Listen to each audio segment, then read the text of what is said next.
mark and start at 12:30 to adjust the schedule a little bit for tomorrow. But we do thank Coach Myers and Coach Holbrook for short notice for those. Thank you. I'll check you out. Turn it over to you guys. Well, thanks for having me. Also lucky to have some Coach Myers join me. We both left middle school and JV basketball games tonight to come over here, and glad Coach Hill asked me to fill in. We kind of coming out a little bit tonight. Didn't have much time to prepare, but I want to try to make this as official as I possibly can.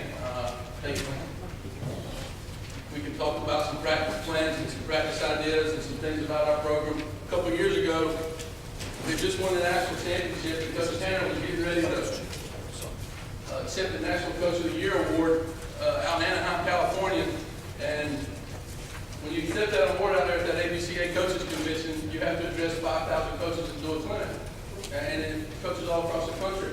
And 24 hours before his flight from Columbia to Anaheim, I get a phone call. And phone call is, hey, well, rookie, I'm not going to be able to make it to Anaheim.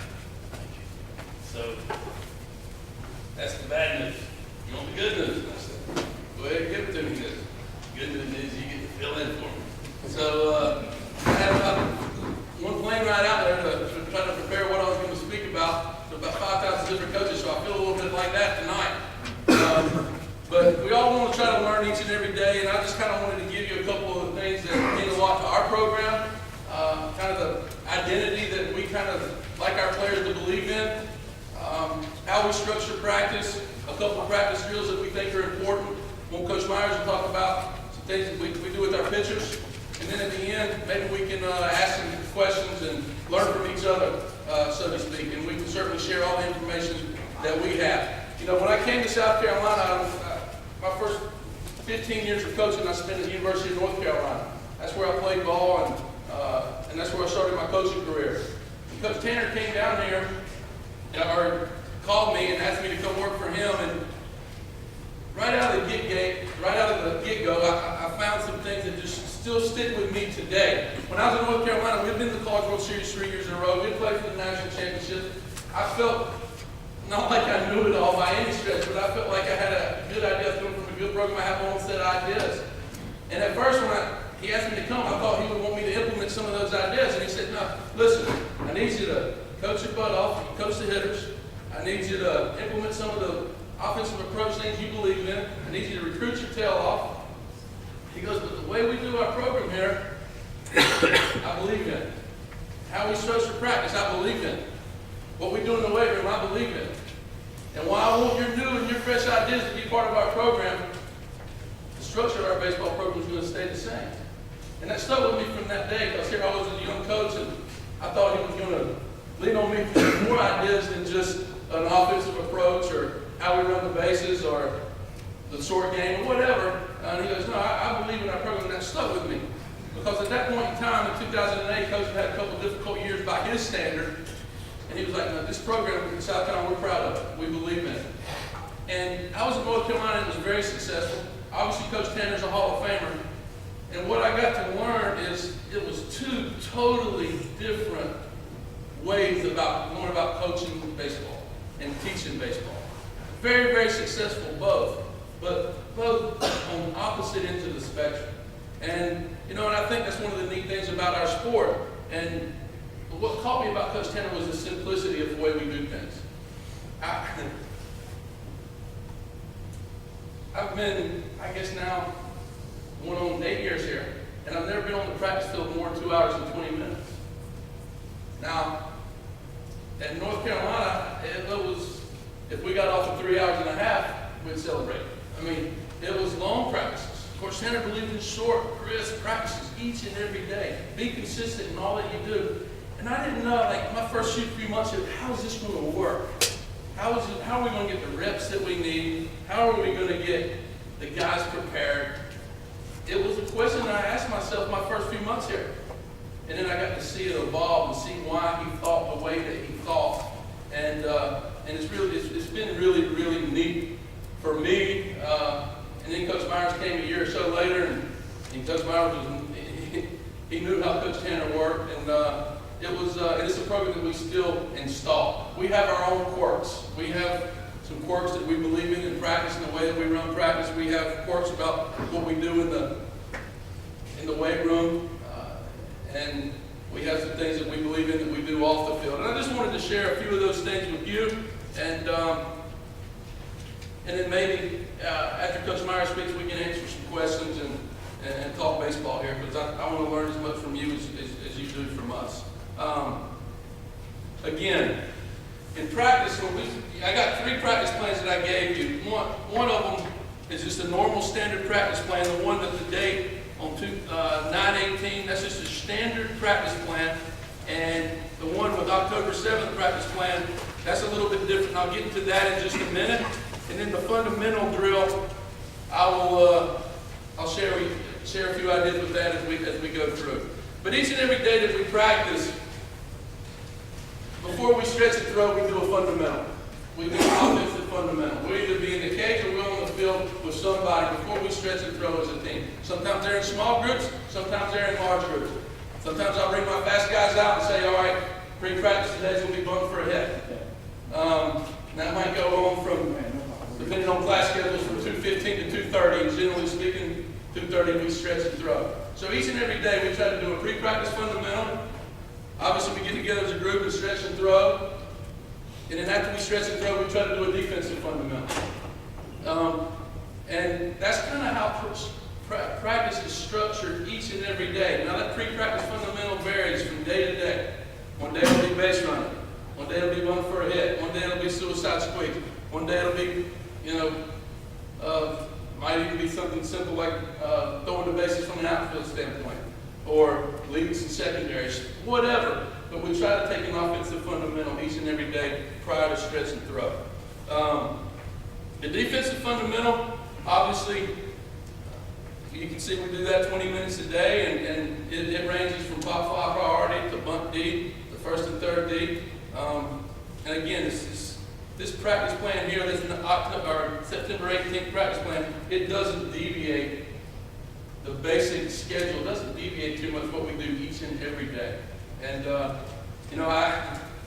and as you can see, we get a lot done in a short amount of time. And this particular practice here, after lifting was over, was right at, I guess, 2 hours.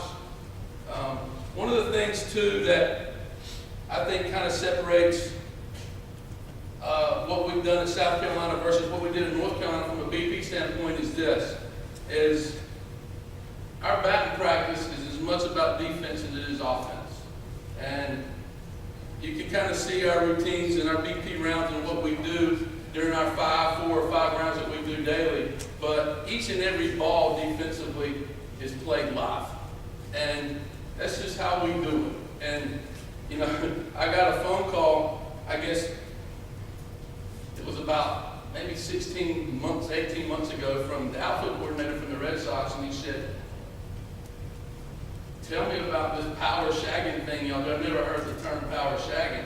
It's a pro ball term, I guess. And he said, Jackie won't slow down out there. We can't get him to slow down. We play 162 games. Y'all play 56. But he plays every single ball in BP like it's Game 7 of the World Series. And that's kind of was instilled at him in South Carolina. And that's something I learned from Coach Tanner. There's a lot different than me hitting fungos to our outfielders and them catching them live off the bat. It's a lot different for our shortstops fielding ground balls that have topspin on them or bouncing all over the place than me hitting the backspin too hopper to them. Big difference. That's where they get their work in. And we're big sticklers on that. And Coach Tanner, my first day of practice here, when I came from North Carolina, I got there and started hitting fungos with a wooden bat. And he said, well, what are you doing? There's no wooden bats on my field. And I said, I didn't know. But that was just one of his quirks. Because my shortstop's going to have to field a ball off an aluminum bat. By God, when I hit him one, it's coming off an aluminum bat. And people say, well, that's just shot. Well, that's what he believes in. And those are kind of some of the quirks that we have. Our BP is as much about defense as it is offense. We do 4 or 5 rounds each and every day. And we try to have some situations involved in our BP. And none of this is stuff that y'all haven't seen or done. That's just, this sheet just gives you an idea of how we organize our practices. One of the things that we do too, I wanted to throw this in there from an offensive approach standpoint. And there's so many different ways, obviously, to teach it. I think our offensive approach is a little bit unique. It's worked for us. And there's a couple things that we try to tell our hitters each and every day. One, we want to be competitive in the batter's box. And you give me 8 or 9 hitters in there that walk more than they strike out, I'll take my chances each and every day. And that's what we had in 2010, 11, 12, 13, where we had some really, really good teams. I don't know if we were more talented than the teams that we were playing, but we were very, very competitive in the batter's box. We understood what a competitive at bat was. And there were some things that we try to install in our hitters what we want to do.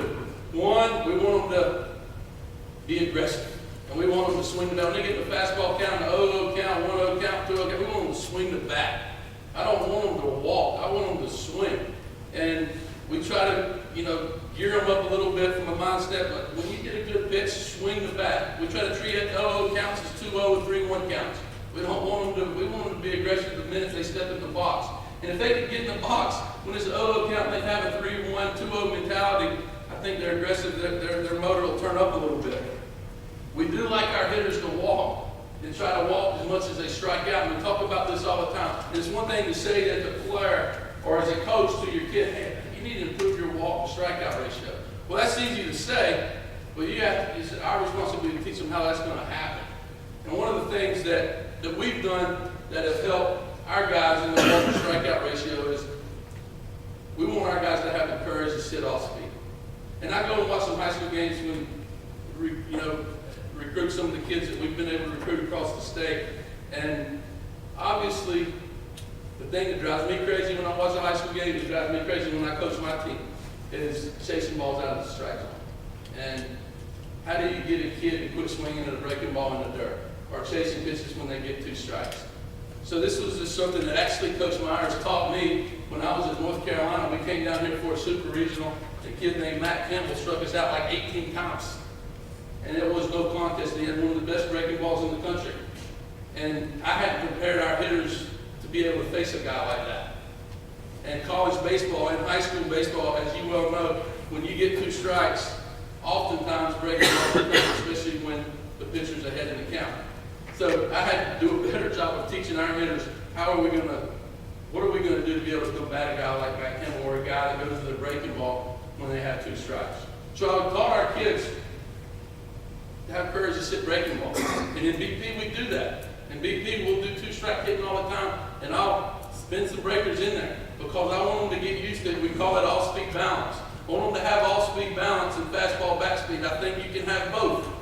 And that's just something that will get them the mindset thinking that I'm not going to get fooled by a breaking ball, and we're going to ensure them that they have confidence to catch up with a fastball. Very few teams throw 95, 96, 94, 95, 96 mile-an-hour arms out there. And most of the time in college baseball, as in high school baseball, it's a trick me thing. You say, I'm going to throw this breaking ball, and you're going to chase it. And the last thing I ever want my hitters to be known as, or our team to be known as, hey, they'll chase with 2 strikes. That's the worst thing you can say about my team. Offensively, they chase with 2 strikes. Just throw it up there. That's just the worst thing. And how we combat that is just talking about balance, off speed, and having the courage to sit breaking ball. A lot of offensive coaches won't say that. They'll say, hey, don't you ever come off the fastball. That's not what we do. Now, I want them to be fastball aggressive 95% of the time. But I also want them to have the mindset that when it's 1-2 and it's 2-2, and the percentages are pretty high that you're going to get a breaking ball, well, they got to be in a spot fundamentally to be able to handle that. And that's where our philosophy from an offensive approach may be a little bit different than most. But if you work on it, and in BP, you do a 2-strike approach deal, and you talk to them about all-speed balance and your head not moving, you would be shocked and surprised at how they handle breaking balls when you get in a game situation. It's weird how it works. Some of our kids are better at it than others, but it's been something that's worked for us. Our 2010 teams and 2011 teams, and those teams were successful. And obviously we won the national championship a couple times, but their offensive approach, and they were uncanny about the 2-strike approach. And it was just something they believed in. And They all sat breaking ball and off speed with 2 strikes. They had the confidence, they threw a fastball in there, I hit it the other way. And you got some kids in there that'll say, hey, you know, Coach, I'm a fastball adjust guy, and that's fine. And I got a couple of those guys that are fastball adjust guys. But to those guys, I just tell them to use the other side of the field. And that works to a degree. But you would be shocked if you can get a hitter to stand in there and have balance, how many times they'll let that breaking ball go. You guys know those out there, those guys that chase pitches out of the strike zone are so far out in front of pitches they can't stop.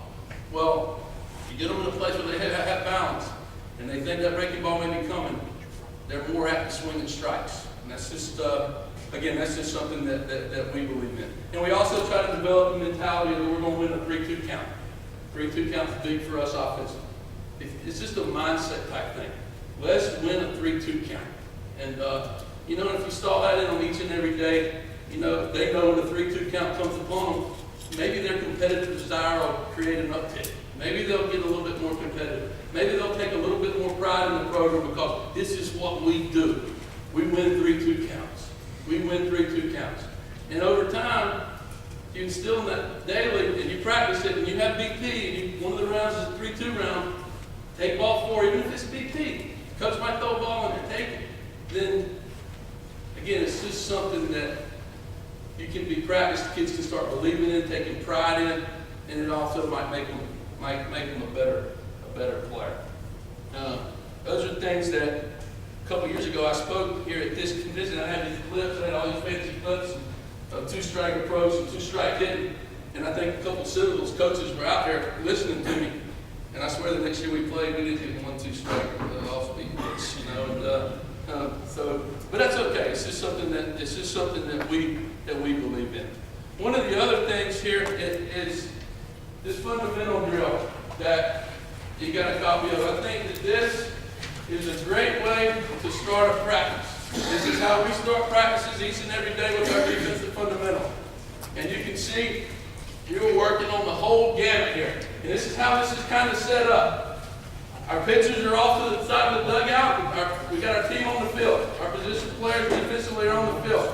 And as soon we'll put a pitcher out, a pitcher will sprint from the dugout to the mound, and we'll do a ball to the right side.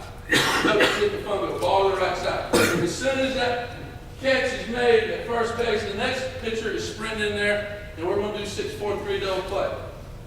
And then as soon as that double play is turned, the next guy sprints in there, we'll do 5-2-3. And outfielders and pitchers and infielders are all running for their backup responsibilities.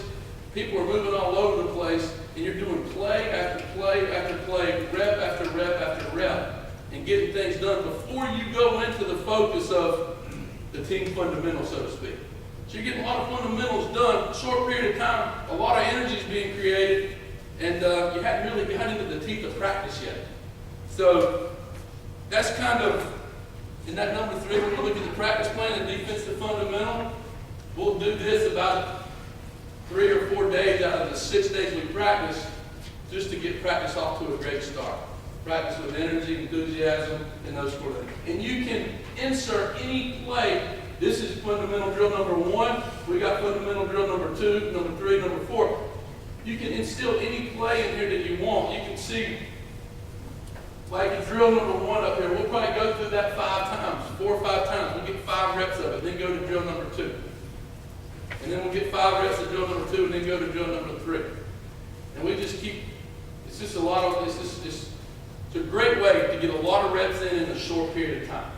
And you can put in, like where I got pop fly priority, you could put your basic bunt defense, or you can put first and third D. You can put any defensive play in there that you want. This is set up to make sure that every person on the field has a play in each drill. So you see with drill 1, the pitcher's going to be involved on the ball to the right side. Your middle infielders are involved in 6-4-3. Your third baseman is going to be involved in 5-2-3. Your bunts to the left side, you're going to communicate with the pitchers depending on what bunt defense you have, and you're going to put that ball in the triangle there and let them communicate on who gets the ball and who has priority. And then obviously you got your outfielders throwing through a cut. So you get everybody on the field defensively involved in each drill. It's just something that we do. that gets practice off to a great start. And then after this is over, we'll go right into the team fundamental. One of the other things that we love to do is this other practice plan on the 10-7 practice plan. We have what we call a garnet black drill. And the garnet black drill, you can kind of see, is set up as BP. This is the garnet black drill is 3:05 to 4:15. It's our BP time. But it's our way of making BP live. It's our way of making BP a situational round of BP, in which we do about every third ball is live. I'll be coaching third, I'll have a whistle, and they'll take, let's just say round one is hit and runs. We'll do 3 hit and runs, and that 4th pitch we'll say is live. And I'll blow a whistle, and if we have a runner first, I'll put on the sign and we'll execute the play. Or I may not put on the sign. And the outfielders, you know, the base runners are getting reads. So in that garnet black drill, you can kind of look how it's set up. We have an infield group, an outfield group that are on one thing, a garnet infield, a garnet outfield, and a black infield and a black outfield. You say, well, I might not have this many players. Well, you can use your JV team. It's a great way to learn and to teach in the midst of when BP's going on. So in other words, think about this. We're doing every third ball live. They're getting some reps. Then, wherever you have your base running group at, during that time, there's always a base running group. You can kind of see the rotations, how it goes. It goes from hit to defense to base running. You always have a base running group. You can put on any play that you want, and then you can teach. So it's a way to teach the game in the middle of batting practice. The best drill that we do.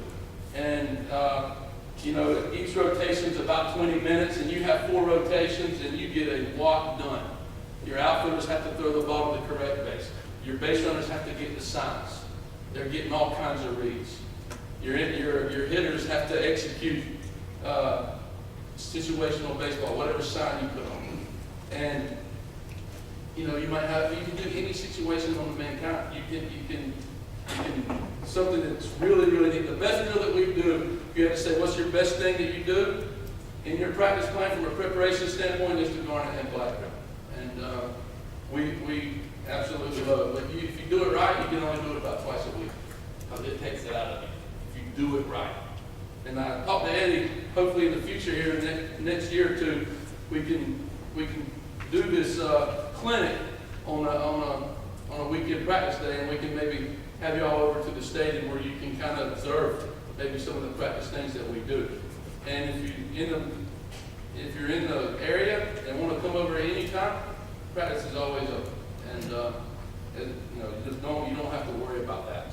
Any coach that wants to come watch practice, we'd love to have you. So, but hopefully in the future we can maybe have all of you out there at the same time and have a big baseball clinic. It's been something that's been on our radar we want to do, and hopefully we can make that happen.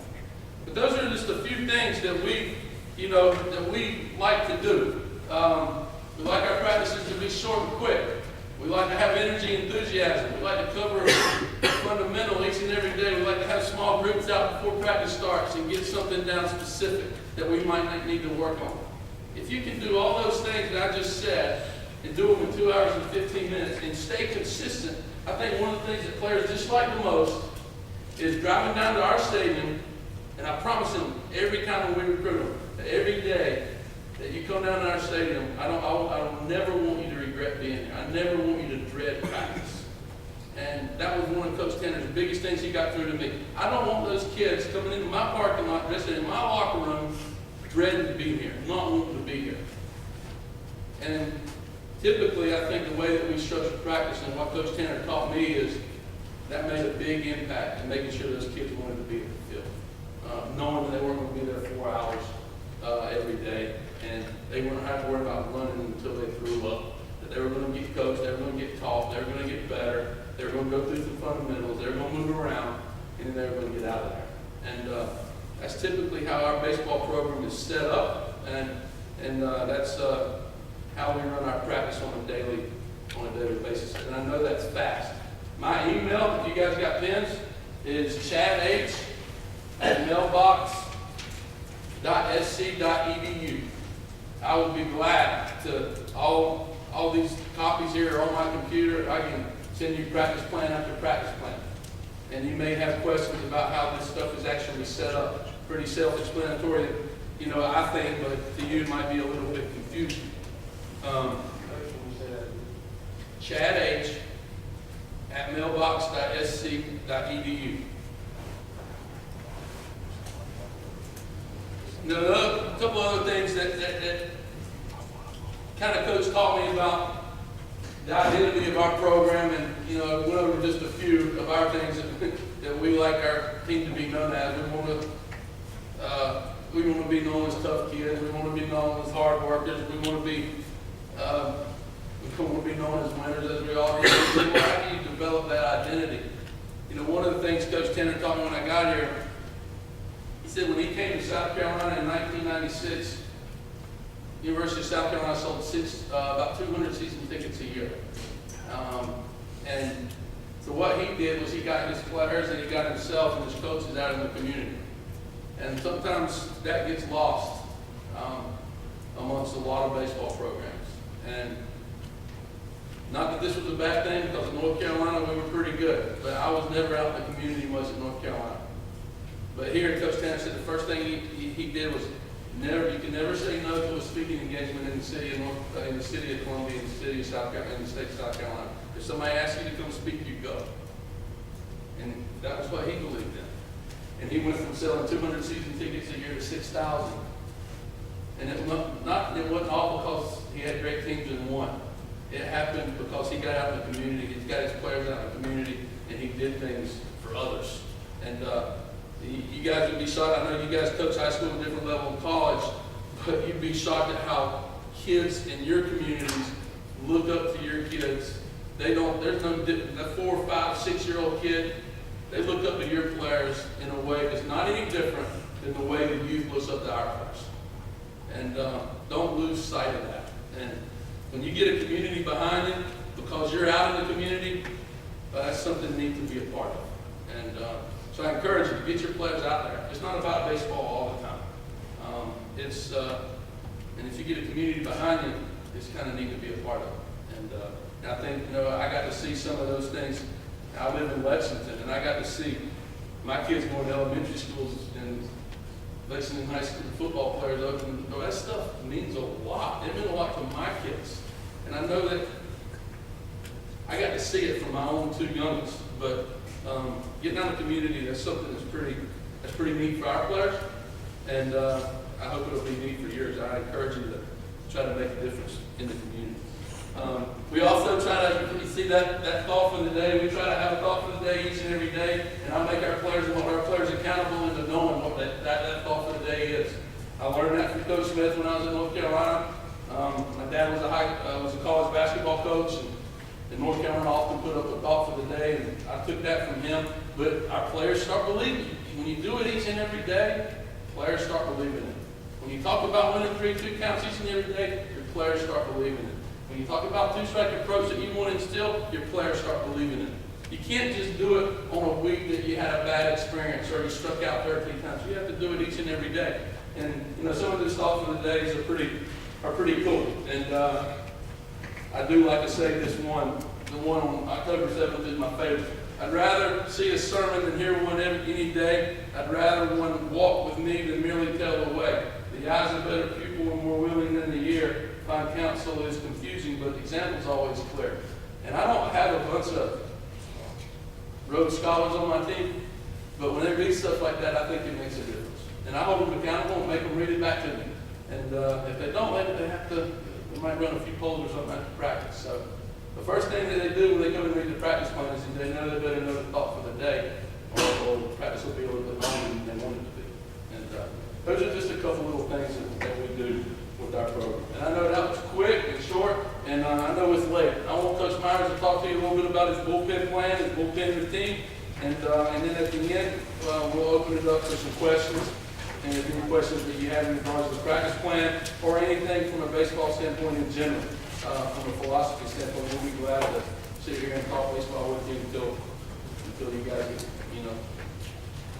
it's too late and y'all need to go home. All right, Coach Myers, I'm lucky to have the best pitching coach in the country, and he's coached at so many different levels and won a gold medal with the USA team, obviously a national championship with us, and I've got to see him work wonders with leading athletes staff lead the SEC in run average, and our guys are throwing 87, 88, 89 miles an hour. We might be facing some guys that are throwing